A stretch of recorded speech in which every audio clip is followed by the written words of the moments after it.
856th edition of the MMA Gambling Podcast on the Sports Gambling Podcast Network is brought to you by Underdog. Get up to $1,000 deposit match when you sign up at UnderdogFantasy.com using promo code MMA SGPN.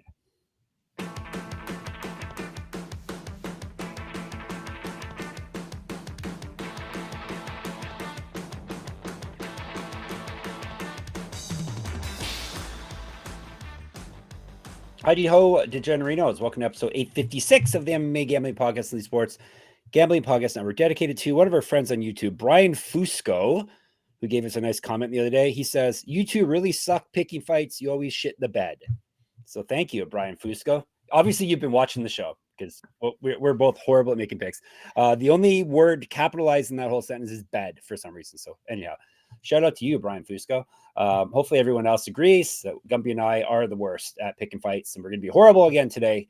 We got some UFC. Now, normally, I hit 10 straight last. Normally, this is where I brag about how good I am at UFC, and Gumby can't keep up, but not this week. No. Last week. Gumby destroyed last week. Now you're saying 10 straight. I have 9 straight. I forgot to recount here. 1, 2, 3, 4, 5, 6, 7, 8.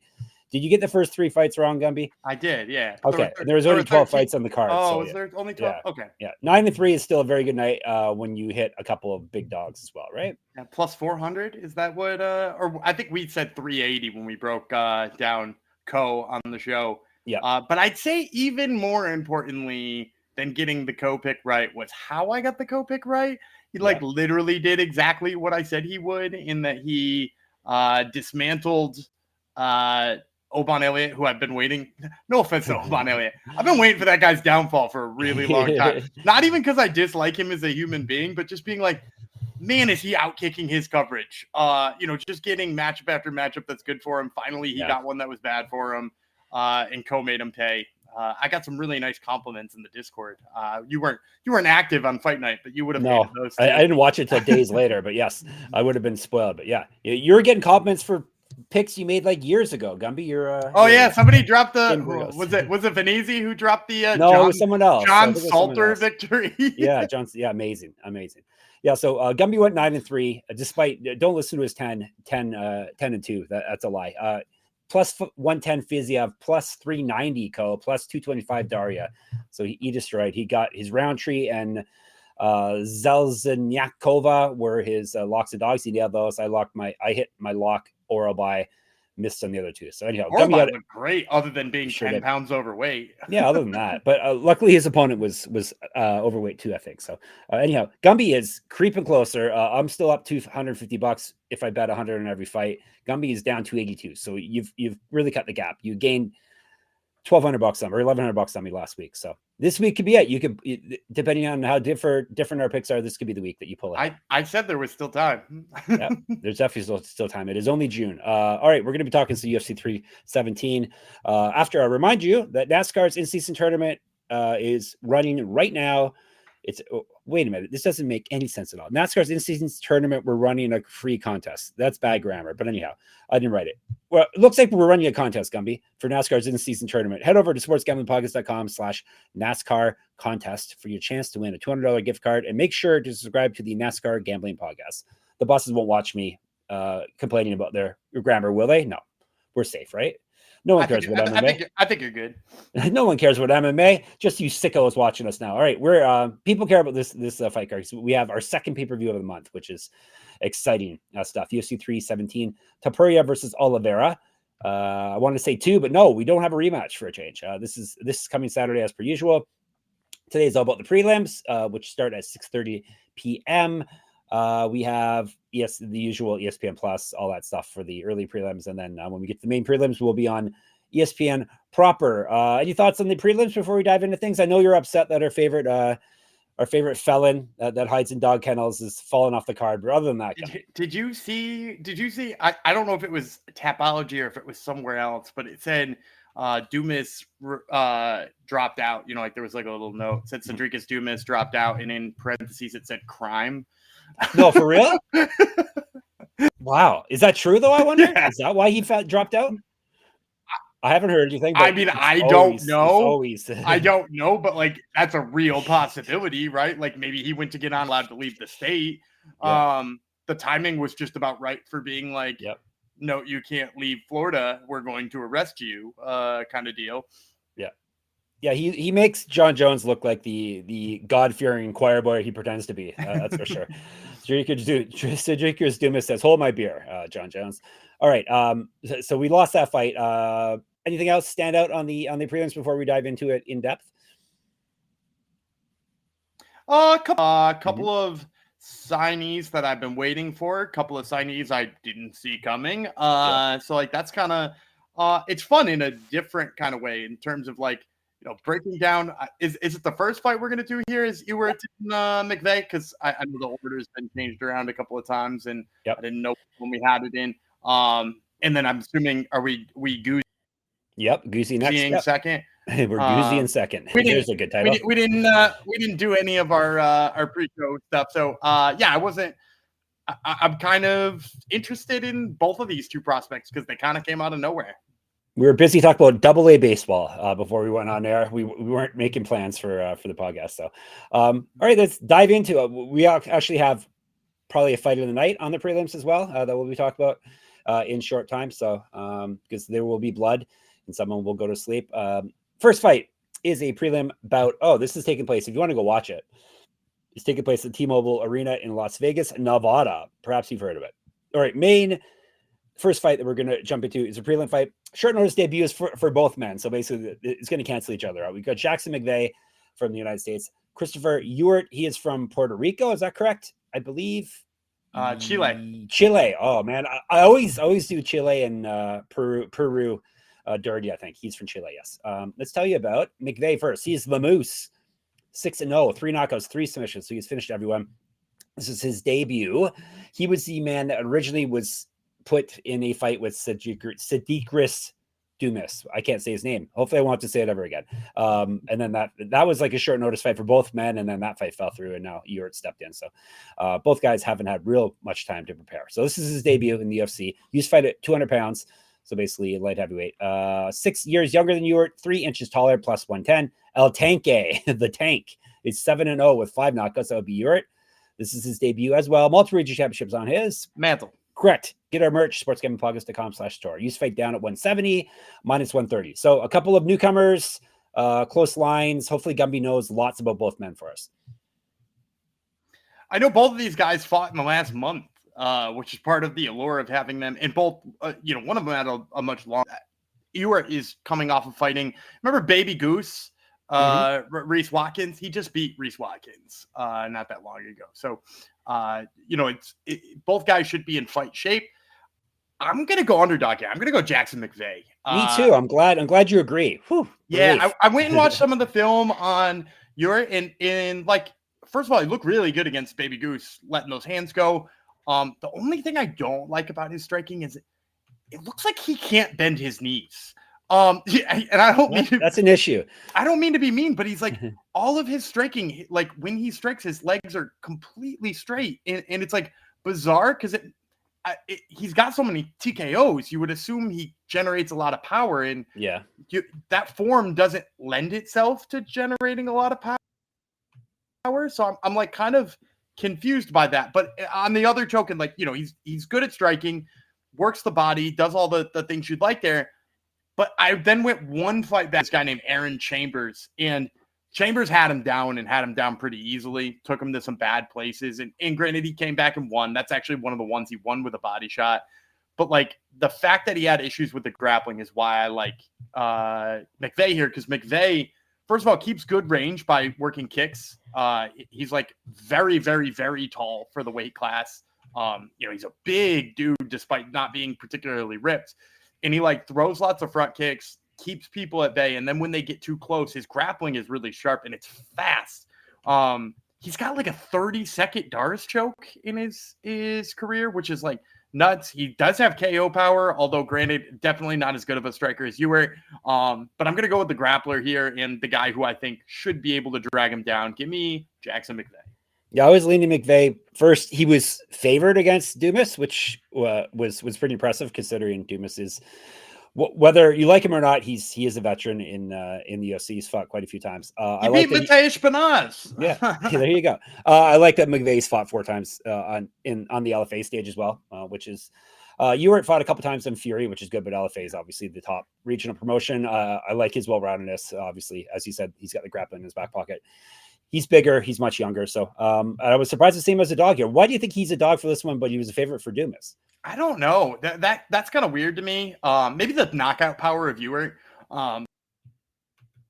Anytime you get an undefeated prospect and he does have a recent win over Reese Watkins, which is, that's a feather in his cap, so to speak. So I think that probably plays up. Whereas McVey's resume is a little bit more, a little bit less good. And also, I just think in general, every favorite against Rodrigues Dumas because they want to see him lose. And the public bets the other guy. That's true. Yeah. People may be betting on McVey here, so you may want to get in while he is a dog. We're going to heavyweights now. Jhonata Diniz. He's from Brazil. Alvin Hines, you know him by another name. He is from the United States. Hines is Goozy, obviously. We've talked about Goozy Hines before. He is 7-0, 3 knockouts, 3 submissions. This is short notice UFC debut, plus 260. Short resume for him. Diniz, 8-1 with 7 knockouts. He's been knocked out once. 2-1 in the UFC. TKO loss in his last bout. 1-0 contender series, 22-7 in kickboxing and champion, 2 inches taller than Hines, 5 inches reach, minus 250. As fun as it is talking about Hines, interviewing Hines as you've done, watching him fight, I got to go with Diniz here. Short notice debut is a tough ask. Hines is still very inexperienced as well. Diniz has an extensive experience advantage here, especially when you consider his kickboxing career, and he's way bigger as well. So give me Jhonata Diniz here. Yeah, but I'm gonna. Of course, happen anyway. You're contractually obligated. But also, here's why though. I'm not contractually obligated. I've picked He's not paying you. I've interviewed. I've picked against guys I've liked. Diniz sucks on grappling defense. His grappling defense is awful. He's not good. No, it's bad. And the only thing Goozy does, and granted, he's gotten much better at rounding out his game. Right, he won by head kick last time out. His hands are clearly coming around. Talk to him this week. He's not an idiot. He's not like, I'm going to go box champion. I'm going to go in there and do what's really good, which is be a dude from northern Minnesota who knows how to freaking wrestle. As long as he gets in on those takedowns early, Diniz looked like he had no idea what to do in terms of getting up when he was on the ground before. How long will it take Goozy to sub him? Because Goozy's got good arm triangles. He's got good back takes. All it takes is him to take him down and drag him into the deep waters, and he's going to finish him. And even if he doesn't finish him, I think he's going to wear him down with the ground game. So, yeah, give me Goozy here. Wouldn't hurt my feelings one bit if Goozy comes through here. He's a fun character. All right, before we dive into some more winning plays, I'm going to tell you about MyBookie. We're brought to you by MyBookie.ag. MyBookie is your place to bet in every sport, including the MLB, WNBA, golf, and of course, football futures. MyBookie accepts customers from a ton of locations. They have easy deposit and lightning fast payouts using crypto, and they have all these UFC lines that we're talking about today. So head to mybookie.ag, sign up with our promo code MMASGPN, and then you get 100% deposit match up to $1,000. Terms and conditions apply. That's mybookie.ag, promo code MMASGPN. If you feel lucky, you want to win something, Circa's Ultimate Fantasy Football giveaway is on for a few more days, so hurry. Circa Resort and Casino in Las Vegas is giving away the ultimate fantasy football experience for a 12-person league to draft in Vegas. Be treated like VIPs for their stay. You'll get a limo ride from the airport, a $5,000 tab for stadium swim, and a hotel stay for you and your 11 league mates. You can always get 15% off at all the Circa properties with promo code SGP15. And it's the last chance to enter the Circa Ultimate Fantasy Football giveaway. So go to sportsgamblingpodcast.com/circa. That's sportsgamblingpodcast.com/CIRCA. All right, last fight on the early prelims. So these guys are headlining the early prelims. Welterweight, Niko Price and Jacobe Smith. Let's break her down by telling you about Price, the hybrid. 16-8 with 2 no contests, 10 knockouts, 3 submissions. He's been knocked out 5 times, submitted once. 8-8 with 2 no contests in the UFC. 1-3 over his last 4, 2-4 over his last 6. He did lose his last fight. He's a regional champ, or was a regional champ. 2012 pro MMA debut. 2 inches height, 4 inches of reach over Smith. He's been outstruck in the UFC by 0.37 strikes per minute. He has 6 kids with the 7th on the way. Maybe the 7th came already. I forgot to check. plus 1,200. That's the most important stats right there. That he's got 6 or 7 kids to run after. Jacobe, you can call him Kobe, Cobe, is 10-0 with 8 knockouts. He's 1-0 in the UFC, 4 straight wins via TKO, 1-0 on Contender Series. Used to fight at 185, 7 years younger than Price, better striking stats, more active landing strikes than Price. He's outstruck his 2 opponents we have stats for by 5.37 strikes per minute, minus 1408. It's gotten a little crazy here, Gumby.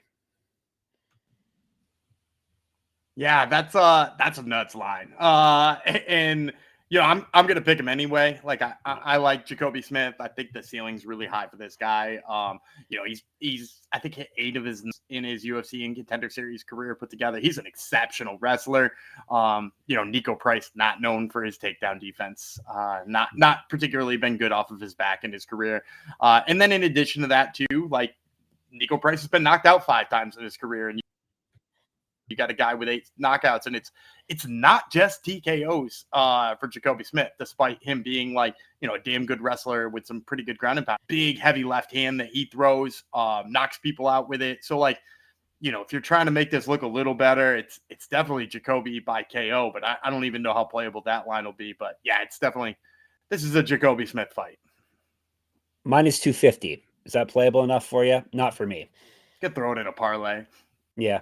Yeah, Smith obviously, I think he's going to win too. Price does, like you said, he's not good at grappling, and he takes a beating as well, and doesn't always survive the beating. So you got to take the much younger guy who's just been cutting through people. This is an appropriate fight though for both guys. You know, Price is probably on his way out. Yeah, this is the right step up for Jacobe.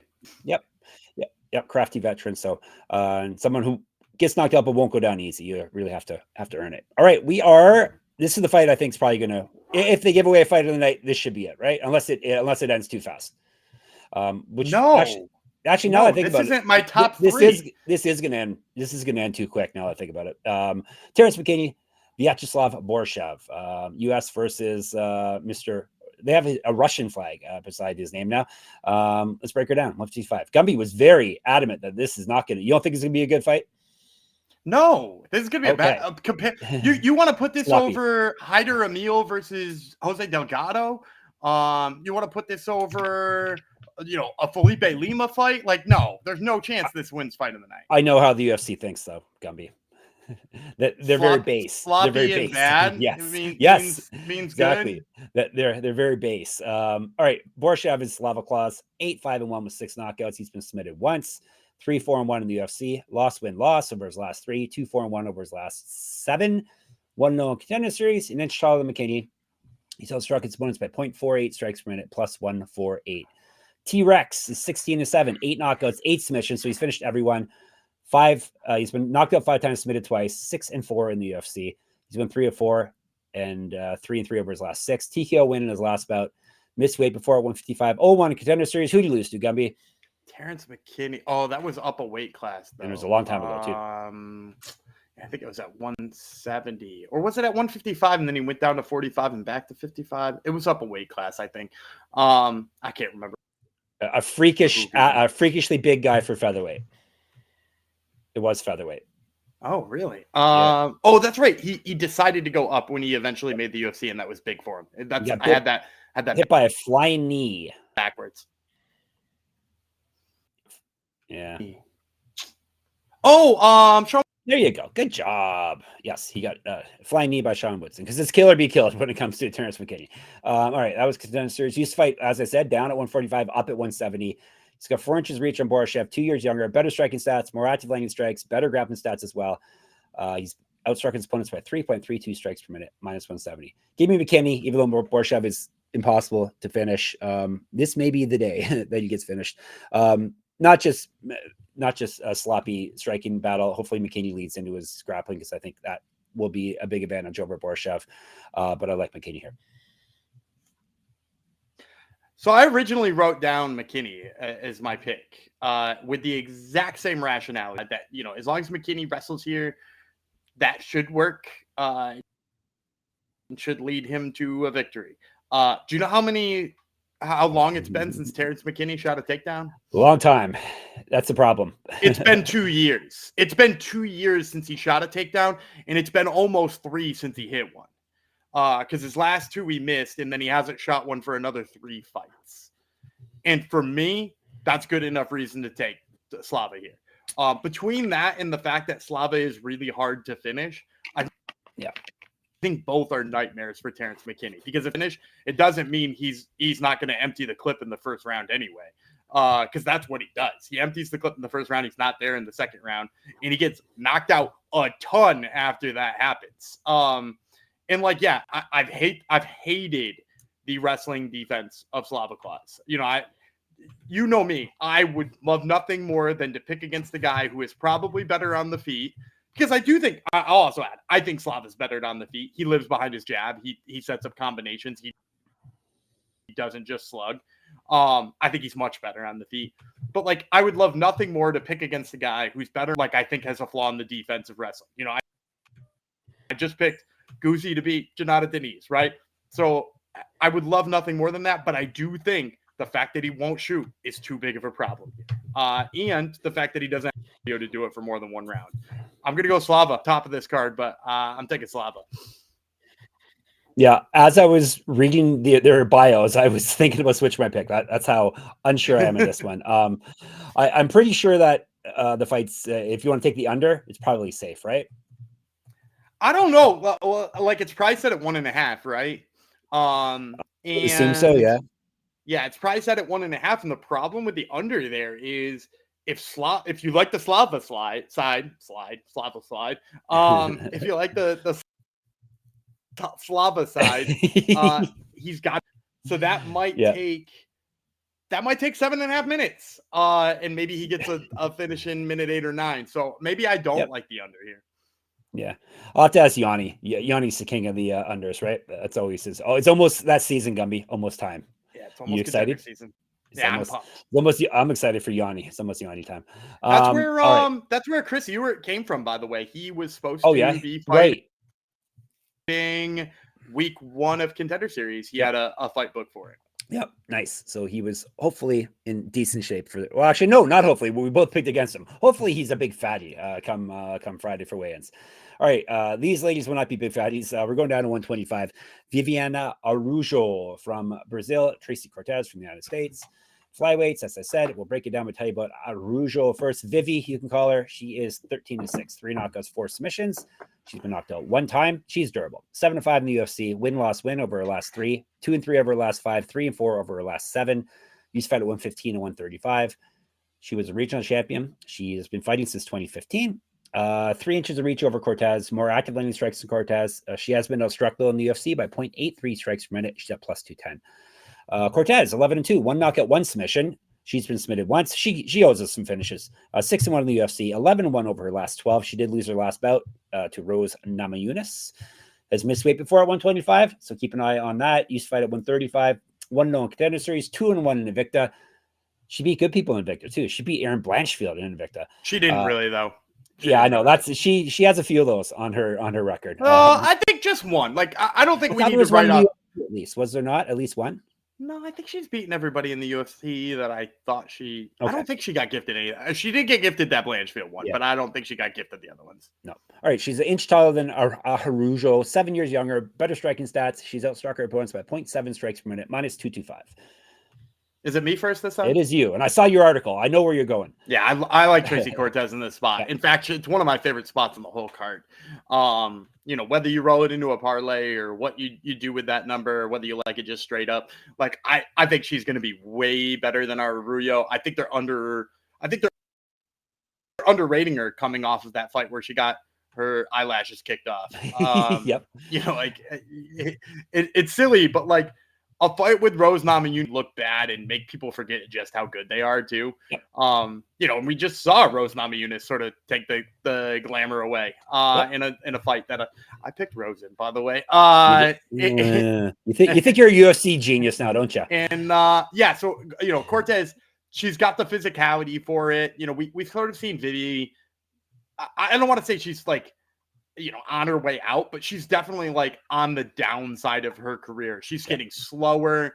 That like physicality she had when she first got to the UFC is like not as impressive anymore. And like, that's what Cortez is good at, right? She's a bully. And it's just like hard to bully Rose Namajunas when you can't get on the inside without eating 42 jabs and having your eyelashes kicked off first. So like, I think, we're going to see, Cortez make it dirty, make it nasty. And I like her better in that case too, because Vivi's takedowns, once she's on top, they're pretty good.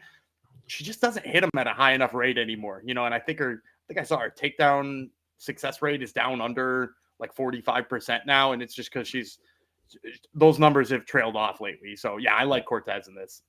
Yeah, I like the younger fighter, bigger fighter to bully her way to a victory in this one too. So I think Cortez is a pretty solid pick for this fight as well. Another, like I said, about the about the Smith fight. This is a reasonable step up for Cortez. Well, actually, I guess it's a step down technically. She fought Rose, but this is definitely a step down. Yeah, this fight makes sense for her, and the Rose loss is looking better by the day. So give me Cortez as well. All right, we got 2 more fights to go up. First, I'm going to tell you about Underdog Fantasy. Underdog Best Ball Mania is happening all summer long, giving away $15 million in prizes, including a $2 million prize or purse, you could say, to first place. No waiver wire, no arguments about trades. Best Ball is the best way to play fantasy football. Underdog also is a great place to play Pick'em. That reminds me, I should do a Pick'em video for this event for UFC 317. So keep your eyes peeled for that.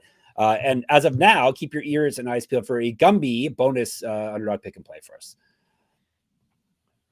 Yeah, we'll go with the Braves playing the Mets again tonight, Wednesday night. I'm going to take the higher than on Juan Soto's strikeouts. Looking for a half on one. The projection is 0.5 strikeouts. We're going to take the higher than on that because he has been fanning quite a bit in this series with the Braves. I've been enjoying it immensely, seeing Strider got him one. Dylan Lee got him with the bases loaded the other day. Yeah, like, let's say the Braves get him again in this one, higher than on Juan Soto's strikeouts. Nice. I like it. All right. Sign up for the promo code MMA SGPN. You claim your special pick and first time deposit offer up to $1,000 in bonus credits. So underdogfantasy.com, promo code MMA SGPN. And you've heard us talk about Rhythm before, and they just dropped a game-changing feature called Power Trends. These are AI-detected patterns where Rhythm's model has consistently won and has a high ROI. Think a strikeout prop that wins 59% of the time when the line and win probability hit a certain range. Power Trends are updated daily and exclusive to Rhythm. No touts, no noise, just clean data-backed bets. Download the Rhythm app, check out Power Trends, and start betting smarter. You know we will be. Have you found anything there over the past few days, Gumby? I've been looking at those strikeout numbers on the unders for Braves pitchers, which has bummed me out. But hey, if it makes go and check out Power Trends and see sometimes those numbers. Yep. Spencer Schwallenbach broke our hearts the other day. All right. So get a 7-day free trial. sportsgamblingpodcast.com/rhythm, RITHMM. All right. Gumby is excited about this next fight, right, Gumby? This might be the best fight on the whole card. A combined 20-1 record, 20-1. Hyder Amil versus Jose. You can call him Jose. He's from the States. Jose Delgado. 3 5-minute rounds at 145. Tell you about the Hurricane, Hyder Amil. 11-0, 6 knockouts, 1 submission. 3-0 in the UFC, 1-0 Contender Series, 3-0 in Bellator. So he's fought at a high level. RIP, Bellator. More active landing strikes than Delgado. He's outstruck his opponents by 2.84 strikes per minute. He's at plus 140. Delgado, 9-1, 5 knockouts, 4 submissions. He's never been finished. Heals his rounds. 1-0 the UFC. He's won 6 straight, 4 straight via TKO. 1-0 Contender Series. Used to fight at 155. 2 inches of height, 3 inches of reach over Amil. 8 years younger. He's outstruck his opponents by 2.98 strikes per minute, minus 150. All right, despite all the stats pointing to Delgado, I'm going Amil here. I think he's more well-rounded. I like his resume better. He's fought a higher level of competition. Maybe I just like him better because I've seen him fight more. Hopefully that's not just the case. I think he's worthy of a dog play here. So give me Hyder Amil. Yeah, I'm going Jose Delgado. Oh, boo. I like a lot of what I've seen from Jose Delgado. I mean, like, I liked him going into the Contender Series. When they signed him, I was like, hell yeah, Jose Delgado's a sick pickup. And then immediately, like, he me why I liked him, and that I immediately started like an absolute beast. I talked before about, hey, I'll pick a guy against the guy who I interview all the time and really like. I interviewed Connor Matthews before his fight with Jose Matthews. He's a Massachusetts boy, trains with some of my old training partners. I was like, I'm pretty sure my pick that week for a prop of the week was Delgado by KO, because I was like, that's how good Jose Delgado is. That's how high I am. Amil, super durable, good cardio, but like, I actually like the grappling of Delgado quite a bit. I think he's 3 of 4 on his takedown attempts in the UFC and Contender. He like sneakily is pretty damn good on the ground too. MMA lab background. So give me Jose Delgado. I think he's going to be faster. He's going to be sharper. And I think the cardio of Amil won't be as weaponized against a guy like him. All right. You got it. All right. Our main event of the prelims actually would be a main event of a UFC Apex card very easily. Jack Hermansson versus Gregory Rodrigues. Gregory Rodrigues, sorry. He is from Brazil. Rodrigues, Sweden is the home of Hermansson. We're going to break it down and tell you about the Joker, Jack Hermansson, first. He's 24-8, 11 knockouts, 6 submissions. He's been knocked out 3 times, submitted twice. 11-6 in the UFC. Lost win, lost win, lost win, lost win. He's not, I guess he's consistently inconsistent. Has not fought in over a year. February 2024 was his last fight. He's not lost since December 2022. So he's not been very active, is what I'm saying recently. He was the Cage Warriors champion. Also, he has multiple regional championships on his mantle. Correct. Get our merch, sportsgamblingpockets.com/store. 0-2 in Bellator, 2010 Pro MMA debut. 2 inches reach over Rodrigues plus 1.4 is the strike differential. So he outstrikes his opponents. Plus 180 is the number on the board. Hobocop, Rodrigues, 16-6, 10 knockouts, 3 submissions. He's been knocked out 4 times. 7-3 in the UFC. He's won 3 of 4 and 5 of 7. Got TKO'd in his last bout. He was the LFA champ and a regional champ. He went 0-1 Contender Series because he lost to ... Oh, I don't remember that one. Oh, really? Let me think. Let me check, actually. I was thinking Brendan Allen, but I don't think it was Brendan Allen. He lost to Jordan Williams. Did not age well. Oh, no. We haven't talked about Jordan Williams in ages. Yeah, Jordan Williams used to get a lot of shrapnel back in the day. He lost to Jordan Williams. All right, Rodrigues has been fighting since 2014. He's 2 inches height over Hermansson. He's 4 years younger. He's more active lighting strikes. He's got better grappling stats. He's outstruck his opponents by 0.65 strikes per minute in the UFC and the Contender Series. He's at minus 188. Me first? You got it. I'm going to take the I'm going to take Jack Hermansson. I think he's a nightmare match RoboCop in the same way as he was a nightmare matchup that we didn't see coming, but a nightmare matchup for Joe Pyfer in that, like, no matter what kind of fight you try to bring Jack Hermansson will continue. Jack Hermansson, under no circumstance, is going to be tricked into slugging with you, is going to be tricked into grappling with you if that's not what he intended, right? Like, because he intended to do that with Calvin seconds. Like, he is not going to fight the type of fight you want to fight. He is going to fight, even if it is the most boring shit you've ever seen, like it was against Joe Pyfer. He's going to fight that way. And I don't think RoboCop can win that fight. I think RoboCop needs a certain level of, hey, let's slug this shit out. And that he's going to find that. And can RoboCop win? I mean, I think he's very good, but I think the very goodness of RoboCop is that he's a little bit nuts and he's willing to throw caution to the wind and he's dangerous.